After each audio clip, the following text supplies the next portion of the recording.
بسم الله الرحمن الرحيم. إن الحمد لله نحمده ونستعينه ونستغفره ونتوب إليه ونعوذ بالله من شرور أنفسنا ومن سيئات أعمالنا. من يهده الله فلا مضل له ومن يضلل فلا هادي له، وأشهد أن لا إله إلا الله وحده لا شريك له، وأشهد أن محمدا عبده ورسوله صلى الله عليه وعلى آله وأصحابه وسلم. قال الله تبارك وتعالى: ربنا هب لنا من أزواجنا وذرياتنا قرة أعين وجعلنا للمتقين إماما. dirdiraaɓe hande bo Allah ceniɗo yettini en ha wakkati siriya men mbiyete ka annisa'u wal atfal. to on ciftori en ɗon no bolwano haala ko laarani ɓikkoy, ha en jotti ha haala indeeri. to hande bo haala indeeri ɗo on en jangata to Allah ceniɗo muuyi.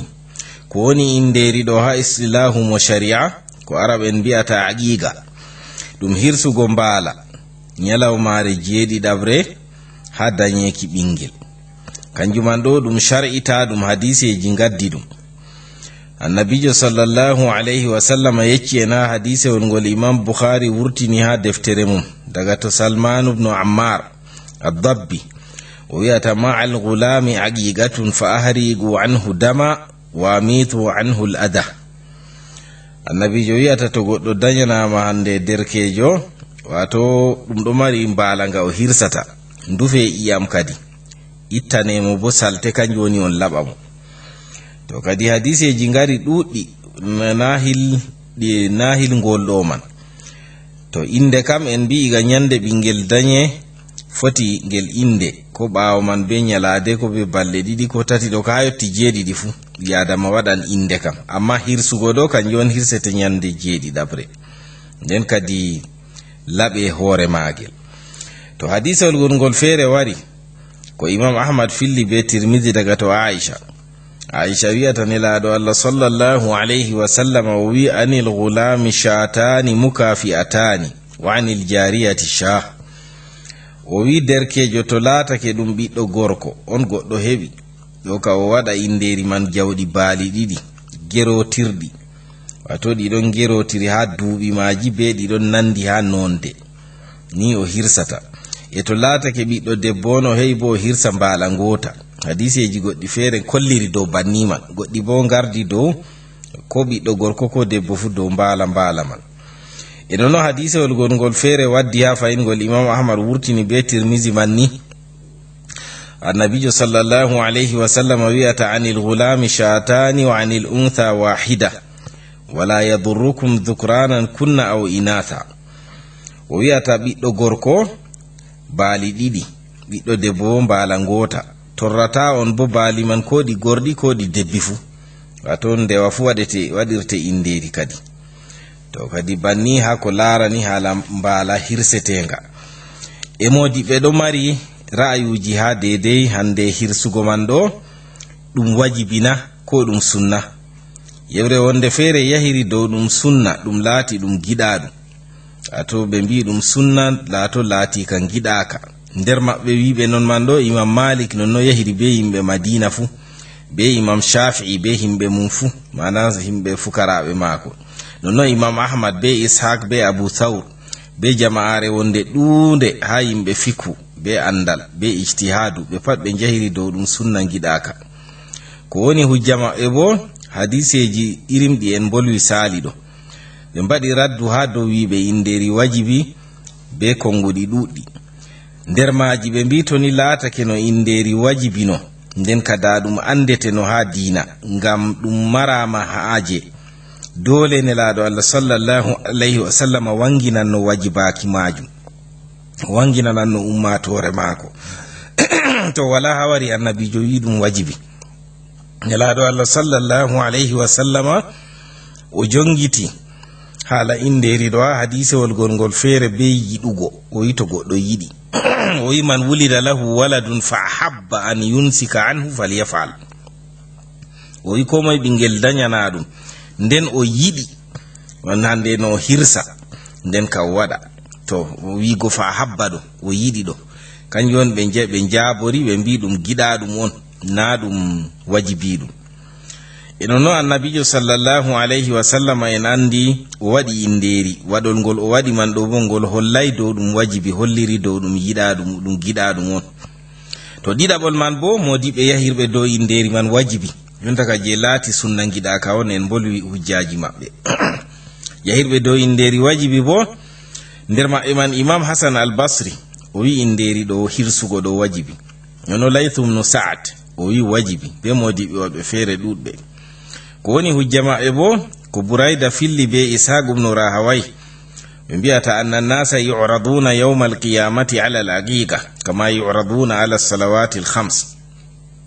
o wi himɓe pe'inta nyalawmare darngal to ha haala inderi ɓe ƴamte bana no ɓe ƴamtirte juule joyi.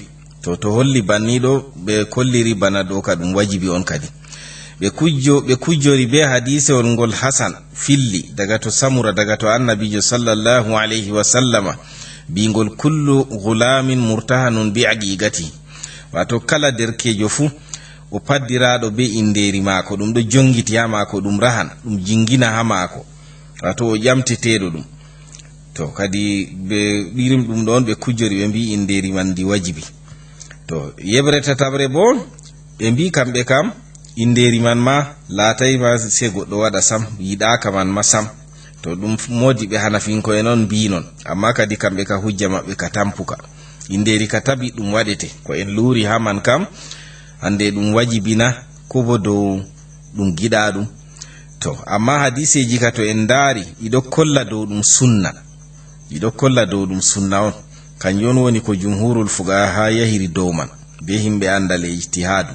to ɗum man ɗo kanjum kadi woni mari sawaba.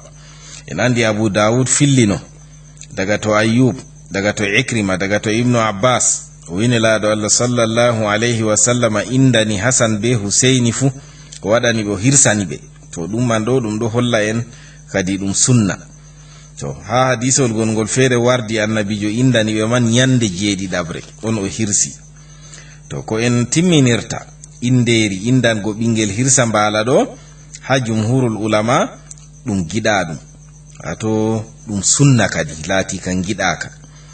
to ɗon dow baaba to ni o heɓi ɓingel o laati bo oɗo mari bawɗe o yeɗitina sunna ka o hirsa, to ngam hande heɓa laato o tokki sunna ha inderi maako. e wakkati nde on inderi man hirsete nyalawmare jeeɗiɗabre, nyalawmare jeeɗiɗabre on hirsete, ngam nelaaɗo allah sallallahu alayhi wa sallam wari ha hadisewol ngol o indani hasan be huseini fu ɗo o wi nyande jeeɗiɗabre. nden hande o waɗani ɓe inde o umri bo ɓe laɓe. to amma ko ngoɗi goɗɗi feere ɗon wi'ata laatay doole se nyande jeeɗiɗabre man bo, ko ngoɗi goɗɗi feere ngari banni ɗi mbi laatago nyande jeeɗiɗabre on hirsete ɗo ɗum giɗa ɗum on, amma to o hirsi ko nyande nayabre ko nyande jeetatabre ko sappore ko ɓaawo man ɗum he'an. woɓɓe feere modiɓe feere jahiri banni. to kadi modiɓe woɓɓe feere bo mbi'ata ɓe mbi to goɗɗo hirsa nyande jeeɗiɗabre ɗo hirsa nyande sappo e nayabre, to hirsa nyande sappo e nayabre bo hirsa nyande nogas e go'ore, ɗo bo ɗum kongol. to amma kadi laatago jeeɗiɗabre ɗo kanjum on woni laatago sunna. imam maliki wi'ata ko woni banguɗum kam tongirgo ɗum be nyande jeeɗiɗabre ɗo ɗum giɗa ɗum on, amma to o hirsi nyande nayabre ko jeetatabre ko sappore ko ɓaawo man fu imam maliki wi he'an. en ɗo timminira masala man be wiigo to ni baaba heɓi hoyende o hirsana ɓiiko mo allah ceniɗo hokki mo o danyana, o hirsa ɗum bo nyande jeeɗiɗabre bana no hande modiɓɓe mbi banno sunna man wardi, ɗum ɗo on woni caahiɗum. to kadi ɗum ɗo mari bo feesare, hande to goɗɗo heɓai nyande jeeɗiɗabre man foti hirsa nyande sappo e nayabre, foti bo hirsa nyande nogas e go'ore bana ko en mbi. allah ceniɗo wi yuridu llahu bikumul yusra wala yuridu bikumul usra, allah ɗo yiɗani on hoyende o yiɗanayi on saɗende. allah yi wama ja'ala alaykum fi ddini min haraj, allah waɗanayi on gacci ha diina, kanjum waɗi kadi to on keɓa nyande jeeɗiɗabre ɗo on kirsa nyande 14 to on keɓay on kirsa nyande 21 to kadi en men bolwi en bi inderi ɗo ɗum sunna giɗaka ha dow ra'ayu jumhur wato ɓurna modiɓɓe fuu ɓe jahiri dow banni kadi tata goɗɗo yebo ɗum to kadi debbo be gorko fotanna en bolwino ɗum woɓɓe feere jahiri dow debbo mbaala ngota gorko bo baali ɗiɗi woɓɓe feere bo jahiri dow hande debbo ma mbaala gorko ma mbaala to banni woɓɓe feere jahiri dow banni to kadi ɗo kam no ɓi adama yahiri fu kadi no ɓi adama waɗi fu ɗum he'an to hirsani ha gorko baali ɗiɗi man oɗo feesorama woodi to laatake o feesoraka bo o foti o hirsa ha gorko man fu mbaala ngota ɗo bo ɗum he'anan mo to kadi i'e mbaala inderi man ɗo wanyama ɗe ngewe ɓi adama to ɗon to defi ɗum ɗo ta ƴakka i'e man eno no ta soppita ɗe bo taita ha deidei jokke wari banni annabijo sallallahu alaihi wasallam o wino ha inderi ndi o indani hande Hasan be Husaini ɗo o wi Fatima nelde debbo mo jooɗi be ma a dañi ɗo on nelda mo kosngal nyamne bo himɓe on geeda himɓe ta ngewe bo i'e man ni annabijo sallallahu alaihi wasallam wi to kadi ɗum man ɗo bo ɗum giɗa ɗum wadgo non man ɗum alfaalu to non hande wodi kiitaji goɗɗi feere ɗon ko laarani haala inderi wato mbaala indetenga ɗo se nga laato bana deidei layhetenga nga laato nga waɗi nduuɓu nga nasti ɗiɗaɓu to ni ɗum mbaala ko bo to ɗum mbeewa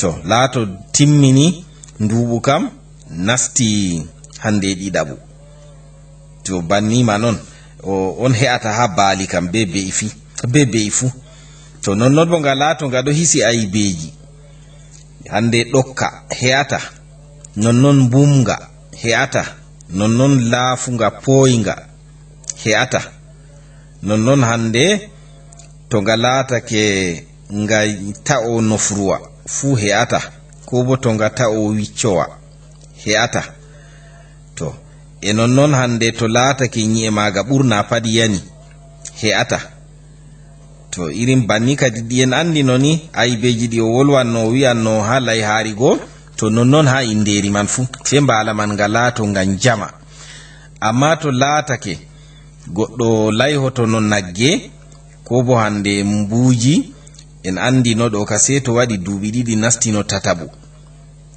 to ha geelooɗi bo se to waɗno duuɓi 5 to nonnon ha inderi man bo to goɗɗo inda to amma ha inderi kam hawrata en andi ha layhaari ka hawranno bana nagge ɗo himɓe kawtanno amma ha inderi kam ɗon kam hawrata to goɗɗo o indan nagge ɗo se o hirsa nagge man on woote ha ɓingel gotel fu o wi'ata o hawra ɓikkoye jeeɗiɗoy o hirsana ɓe nagge o waɗira inderi kai kala goɗɗo fu nagge e nonnon to geelooɗi on o layho on o indirta bo ngam kanjum wan fu ɗum caahi ɗum waɗan amma kadi baali on ɓuri to ɓi adamajo to hirsi layhaari man ɗo o nyaman o hokkan sadaka o yeedan ko sendiri hokkugo sadaka be yeedugo hokkugo sadaka kam hunde nde o tefiri mbar jaari yeedugo bo ɗum dokkal nonno o hokki goɗɗo ngam ha ɓedda yiide hakkunde maɓɓe to banni wa hakada ni on ha ko laarani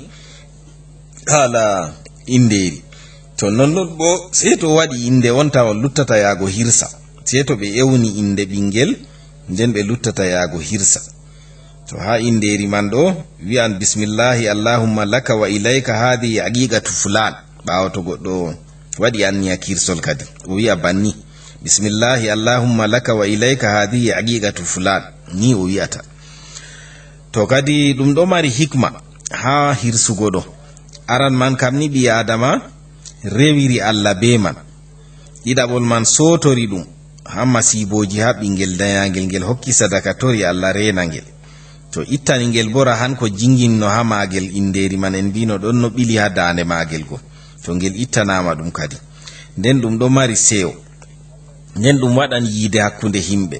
To a yeedi himɓe kusel man ɗo dokkallo en andi waɗan yiide. To nyamduji ɗon ha arab en ɗiɓe mbaɗata mari be inde. Woodi nyamdu ndu arab en mbi'ata qira. Qira ɗo ɗum nyamdu ndu ɓe mbaɗanta hande hoɓɓe, kanjum wiyete qira. Woodi nyamdu ndu arab en mbi'ata tuhfa, kanjum bo ɗum nyamdu ndu ɓe mbaɗanta goɗɗo gilliɗo no wari yilliɓe nonnon dillan. Woodi nyamdu ndu ɓe mbi'ata khurs, kanjum bo ɗum nyamdu ndu ɓe mbaɗata yaake to debbo dañi. Woodi nyamdu ndu ɓe mbi'ata ma'duba, kanjum bo ɗum nyamdu ndu ɓe mbaɗanta himɓe ɓe ewni invitation. Woodi nyamdu ndu ɓe mbi'ata walima, kayru bo ɗum nyamdu ndu ɓe mbaɗata ha ɓangal, ndu ɓe defata ha ɓangal. Woodi nyamdu ɓe mbi'ata aqiqa, hala man on en gaddani hala nyamduji man. To nyamdu aqiqa ɗo kayru woni nyamdu ndu ɓe mbaɗata nyalawmaare 7 wato ɓi adamajo to o dañanama ɓingel waɗi nyalɗe 7 o waɗi inderi o hirsi man ɗo, boɗɗum o waɗa nyamdu o mofta himɓe. Ha ɗo on wari moftugo himɓe, na ha ewnugo inde. Waɗa nyamdu mofta himɓe ngara nyama, to nyamdu man wiyete aqiqa kadi. Woodi nyamdu ndu arab en mbi'ata ngadira bo, kayru bo ɗum nyamdu ndu ɓe mbaɗata yaake to ɓikkoye ndemnama. Woodi nyamdu ndu ɓe mbi'ata wadima, kayru bo ɗum nyamdu to himɓe moftake ha dow suno bana to goɗɗo maayi. Woodi nyamdu ɓe mbi'ata naqiya, kayru bo ɗum nyamdu to goɗɗo warti jahangal. Woodi nyamdu ɓe mbi'ata wakira, kayru bo ɗum nyamdu waɗetendu yaake to goɗɗo timmini nyiɓalo mum. To nonnon hande kiitaji ɗon ko larani haala ɓingel ha jontani haala remnugo ngel. Ɓingel to dañama ɗo hani ngel remne igama law, iga ha asawere arandere man ni boɗɗum remnugo ngel ha non. Wala kulli hal wakkati man ɗo feesi ha yotta hande ngel waɗa duuɓi 13 ko 14, amma iga ngel nyufaki. To goɗɗo tabitini 14 ɗo ngel nyufoto bo nden ka sei remna ngel ko arti non. To amma kadi boɗɗum kam iga ha asawere je hande ngel daña ɗo ni, en andi remnago ɗon nder kuje fitra, alamaji ɗi julɓe hande keftorto. En andi remnago laɓugo gasa caka, meksugo jarduka, helñugo peɗeli e ɓorugo gasa nafki. Ɗum ɗo ɗum alamaji hande ɗi julɓe keftorto. Annabijo sallallahu alayhi wa sallam o wel khitanu sunnatun lirrijal, o wi remnago ɗo ɗum sunna ha worɓe, ɗum sunna on ha worɓe. To kadi annabijo sallallahu alayhi wa sallama woodi himɓe ɗon silmi ha maako, o liñay hande kamɓe ɗo ɓe remnake na ko ɓe remnaki. Dalila qissa kaman ɗo woɓɓe feere hujjori wi remnago man laatay gajibi ɗum, woɓɓe feere bo jahiri dow ɗum wajibi, ha ma e mbi to goɗɗo remnaki o limata ko himɓe njuula fu. Ɗo bo ɗum lure kadi ha modiɓɓe, ngam ɓe mbiyata aswat silmi hande himɓe ɓaleɓe cilmi ha annabijo sallallahu alaihi wasallam, raneɓe cilmi, ruminko en cilmi, farisinko en cilmi, habashinko en cilmi, ɓe pat maɓɓe wala mo annabijo wari liñi wi hande ɓe ndara ɓen man remnake na ko remnaki, o acci ɓe nonnon.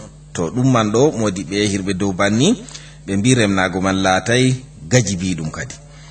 To amma wari ɓe mbiyata man lam yahtatin lam tujzi imamatuhu wa lam tuqbal shahadatuhu. Wari to goɗɗo Imam Maliki on wiyata, o wiyata hande to goɗɗo remnaki imamku mako he'ata, seedaku mako bo jaɓatake. To ɗo kam o yahiri kadi dow ɗum wajibi. Nder yahirɓe dow ɗum wajibi man Imam Malik ɗon ha nder himɓe wiɓe non. To kadi wala kulli hal remnago ɗum sunna, remnago ɗum sunna ha islama. Hande ko goɗɗo mawɗo man fu hani o remno, ngam to o remnake ɗo salteji wonannoɗi ha larel man nyukkoto ɗo, salteji man ɗi ittoto senuye mako hoyal. Amma to o remnaki ɗo senuye mako ɗo saɗi, kanjum on Imam Malik hujjori ha wigo hande julde mako jaɓatake ɗo, wato o marata senuye. To o maray senuye ɗo hande ayi julde go bo wala hande daroto kadi. To kanjum se hande remno, ko goɗɗo mawɗo man fu to o silmi o remnaki ɗo o yaha o remno boɗɗum kadi. To modiɓɓe ɗuɗɓe ɗon jahiri dow gablal bulughi kam, iga yeso ɓingel nyufaki kam, ɗo kam ko nde ɓe giɗi ɓe ndemnan ngel, amma wonani iga ngel nyufaki. To yiɗi ma iga ngel daña, to yiɗi ɓawo man be nduɓu, to yiɗi duuɓi ɗiɗi, to yiɗi tati, to yiɗi nayi, bannini ha yotta to ngel ɓadi nyufago. haɗo noon wakkati man daroto kadi ha ñuufiiɗo remnete kam sey to laati o remnaakino nden o wari o nasti diina islama to ɓaawo man on kadi ɗo kam ko o mawɗo man fuu o remno nonnon. hadisewol wari ngol jabir filli o yaqa rasulullahi sallllahu alayhi wa sallam an ilhasani walhusaini wa khatanahuma li 7 ayyam. o wi annabijo indani hasan be huseini o remni ɓe bo ha ɓaawo waɗgo ñalɗe 7 wato ɓe dañama balɗe 7 nden hande ɓe ndemna. en mbi ɗum ɗo mari hikmaji masin ittugo hande larel man ɗo, ɗum ɗo mari hikmaji. go'o kam ɗum ɗo sendira julɗo be tanamum, e nonnon ɗum ɗo holla ɓi adama misliɗini umrore Allah, en andi sunna annabi Ibrahim. to e nonnon hande ɗum ɗo holla senni ɓi adama ɗo seni, ngam to larel man ɗon ɗo kujeji salte moftoto ha ton, kujeji salte moftoto ha ton, hatta coofe fu joɗoto ha ton. to ɗum larani wakkire jamu bo ɗum sawata microbe ji. to hande nonnon ɗum laatoto woodi ko ɓe mbiyata inhibas, wato ɓi adama to waɗanama in'az, to umorama ɗo to larel man ɗo ɗon ittaka ɗo ayi al'aura mako haɓan ha tira larel go wurto, nden larel go bo ɗo faddi ɗum. to inhibas man ɗo kanju ɗo fu ɗum waɗan nyaw to ɗum man ɗo, amma to ta'i larel man ɗo ɗum pat kadi ɗum hisama. to kadi Allah wala kulli hal ni remnago ɗum laati ɗum sunna, ɗum laati ɗum sunna ɓi adama wato remna ɓikkoy mum, ɗum sunna ha diina islama. to woodi kuje ɗon hande laatiɗe ko waɗata ɓikkoy ɗowtanta ko saaroji mum. kuje ɗon ɗuɗɗe ko watta ɓikkoy ɗowtanta ko saaroji mum. nder maaje man to ɓingel fini tawi saaroji ɓe talaka en masalan, kuje ɗon ɗuɗɗe ɗe ngel heɓata, to ngel joɗata ko ha saare man, ngel turtan ngel dilla. ɗo go'o kanjum waɗi hani ko moyjo habda mara sana'a to ɓingel go ummi dede haaje ko laati laru ɓingel heɓata ka pat o waɗana ngel ko laati laru magel, droit magel. amma to laati droit magel ɗo ngel heɓata, ngel joɗatako, ngel lutanan saaroji, ngel dogga ngel dilla ngel nasta duya ngel wonno. e nono to baba be dada ɗo jokkira, ɓingel ummi tawi dada be baba jokkiran tum, ɗo fu waɗan ngel lutana saaroji, ngel dogga ngel salora ngel nasta duya. e nonon hande to laatake baba seeri dada acci ɓingel go be ya dikko ha saare, to ya dikko man Allah hokkaymo kulol Allah, waɗan o hitto ɓikkoy go. to o hitti koye man ɗo a tawan kadi koye joɗatako, koye doggoto, koye doggan koye nasta duya makoy. to kanjum woni wato koye bonnake, kanjum waɗi koye bonnake. to kadi dada be baba ɗo hani ɓe narra heɓa ɓikkoye mbooɗa. to ɓe narri ɗo ɓikkoye mbooɗan, to debbo ɗo ɗowtani gorko, gorko bo ɗo waɗana debbo haqqeji mum, to kadi ɗum ɗo ɓikkoye keɓan ha ɗuwo. amma to laatake ɓe ɗon luuri, saare ɗo wirwi, nden man ɗo ɓikkoye ɗo ɓe ɗowtatako. to ni dada be baba ɗo sarwotira ha dede kala ɗume ha gendal maɓɓe fuu, ande jawu man ɗo de'iti, nder saare ɗo de'iti, ɗo weli, ɓikkoye ɗo keɓa ko nyama, ɗo keɓa dede hajeji mum, ɗi laruji mum ɗon gi'a ɓe ɗon banginani ɗum yiide ɗo koye ɗowtoto. amma to laati ɓe banginani koye nyaɗal, koye mbirwan, kadi koye doggan koye nasta duniyaru ma koye bonno, banni wa hakada. to kadi nonnon nder ko watta ɓikkoye bonno joɗago wala kuugal, joɗi sei fijirde tan.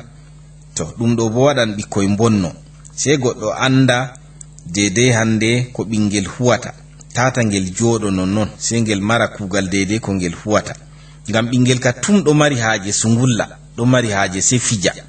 to haɗaka ngel fija, amma sei goɗɗo husitina ngel hande ha fijirde man, holla ngel bo dede ko nafata ngel, holla ngel dede ko nafata ngel. to nder wasilaji man ɓi adama holla ɓingel dewal iga ngel pamarel, holla ngel dewal, holla ngel no ngel juulirta, holla ngel ekkitina ngel yahugo juulurde, ha ngel wowa dede fijirde ko ngel fijanno go, ngel wattita ɗum be juulugo. to amma haɗata ngel mara wakkati fijirde magel bo, en andi julde ɗo nda ɗum e sport, ɗum ɗo dimba terɗe ɓingel, ngel ɗo yiɗi non man ɗo. nden bo ɗum laati julde ɗo ɗum senye fodde ko angel juula ɗo sengel de arta ngel seno tawon to ndabo non ɗum ekkitinan ngel yaadu bo ummo yaha julurde warta banni. to kadi annabijo sallallahu alayhi wa sallam o yecci en haala umrugo ɓikkoye be julde ɗo iga ɓe duuɓi jeeɗiɗi ha ɓe mbowande.